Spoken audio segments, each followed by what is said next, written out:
ગમે એટલા ઉપરના માળે રહ્યો, કચરું તો ટકે ટકે એટલું આવી જ જાય.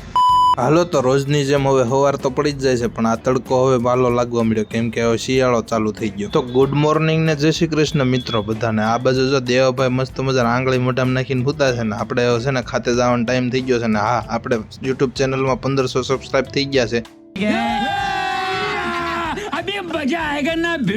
હાલો તો વાતો પછી કરશું, કામ ધંધો કરવી. કામ ધંધો કરીને પછી થોડીક વાર થઈ ત્યાં હું ઘર બાજુ નીકળ્યો હતો, પણ અહીંયા ઝાડવા ને એવું થોડુંક કટિંગ ને એવું કરતા હતા ને હું પહોંચી ગયો ઘરે. મમ્મી ને દવાખાને ગયા હતા પગ બતાવવા, એટલે પપ્પા ને પછી મમ્મી ને બે આવીને બેઠા હતા. દેવાભાઈ અહીંયા જો શાળા કરે છે, એને સ્કૂલે જવાનો ટાઈમ થઈ ગયો છે. બસ પછી થોડીક વાર વાતું ચીતું કરી ત્યાં દેવાભાઈ સ્કૂલે જવાનો ટાઈમ થઈ ગયો, મારે તે ખાતે જવાનો ટાઈમ થઈ ગયો. ખાતાનું કામ પતાવીને ખાતામાં પછી એકલા છે ને કામ કરવાનું બહુ મજા ન આવે, રેગ્યુલર ટાઈમ શરૂ થયો નથી ને પછી આપણે છે ને થોડાક વહેલા નીકળી ગયા. 7 વાગ્યા ત્યાં ઘરે પહોંચી ગયો. ઘરે પગીને જોયું તો બાપુજી ને દેવાભાઈ બે રોડે જોતા હતા. રોડે ઉભા જોવાની મજા, અને આપણે છે ને હાથ પગ મોઢું ધોઈને પછી મસ્ત મજાનું ખાવાનું રેડી થઈ ગયું હતું. મગનું શાક હતું એટલે ખાવાની તો ઓર મજા આવશે. હાથે મસ્ત મજાનું શાક ને એવું જાજુ લઈને ખાઈ લીધું. ખાવાની બાકાજી કે બોલાવીને પછી દેવો ને બાપુજી અહીંયા કઈક ઘડિયાળમાં હલાવ્યા હતા, હળી કરતા હતા. મમ્મી ને પગ ને એવું કસરત ને એવું કરવાનું હતું. પગની કસરત કરીને પછી છે ને શેક ને એવું લેવાનું હતું, એટલે ગરમ પાણીનો શેક ને મીઠું નાખીને કરતા હતા. ઘણા દિવસ દોસ્તારો પાસે ગયા નહોતા, એટલે કોલ કર્યા વગર સીધા જ પહોંચી ગયા આપણે દોસ્તારો પાસે. ન્યા ગયા એટલે પછી થોડુંક ભૂખ લાગી એટલે ખાવા માટે મંચુરિયમ ને એવું લઈ આવ્યા. આમ થોડી ત્યાં ખાવી એટલે પછી ઊંઘ જ આવે, એટલે પછી છે ને ઘર બાજુ નીકળી ગયા. આજનો વ્લોગ આટલો જ છે. વ્લોગ કેવો લાગ્યો એ જરાક કોમેન્ટ કરતા જજો ને આવજો.